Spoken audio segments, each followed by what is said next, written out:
స్తుతించాలని, మిమ్మల్ని గణపరచాలని, మీ నామానికి మహిమకు చెల్లించాలని నా తండ్రి. ఇదిగో నా ప్రభు, నాయన దూర ప్రాంతం నుంచి వచ్చినట్టు నా తండ్రి దైవజనులు మీరు దీవించండి, ఆశీర్వదించండి. వారి సేవ పరిచయం కూడా మీరు దీవించండి నా తండ్రి. ఇదిగో నాయన ప్రాముఖ్యంగా నా తండ్రి సంఘాన్ని, సంఘ బిడ్డను మీరు దీవించండి. రాబోతున్నటువంటి వారిని నా తండ్రి త్వరగా మీ సన్నిధిలోకి వచ్చేటకు సహాయం దయచేయండి.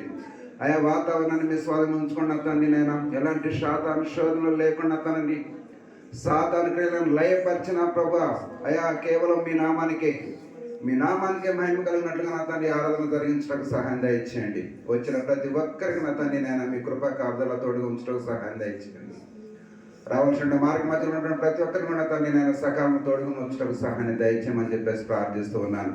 అయా వచ్చిన ప్రతి ఒక్కరిని దీవించి ఆశీర్వదించిన తండ్రి. ఇదిగో నా ప్రభు, నన్ను జరగాల్సిన ప్రతి ఆరాధన నా తండ్రి నేను మీరే నడిపించమని చెప్పేసి ప్రార్థిస్తూ ఉన్నాను. అయా నా తండ్రి నా తండ్రి నేను జరగబెట్టేటువంటి ఆరాధన తండ్రి మీరే అధ్యక్షులుగా ఉండి నా తండ్రి మీ నామానికి మహిమ కలుగు రీతిగా నా తండ్రి నా యొక్క ఆరాధన జరిగించడానికి సహాయాన్ని దయచేయమని, ఆయా స్థానిక దైవజనులను కూడా దీవించి ఆశీర్వదించమని, మీ కృపలో వర్ధిల్లా చేయమని ప్రభువును ప్రేరక్షకుడైన యేసు నామమున ప్రార్థించి వేడుకొనుచున్నాను పరమ తండ్రి. ఆమేన్.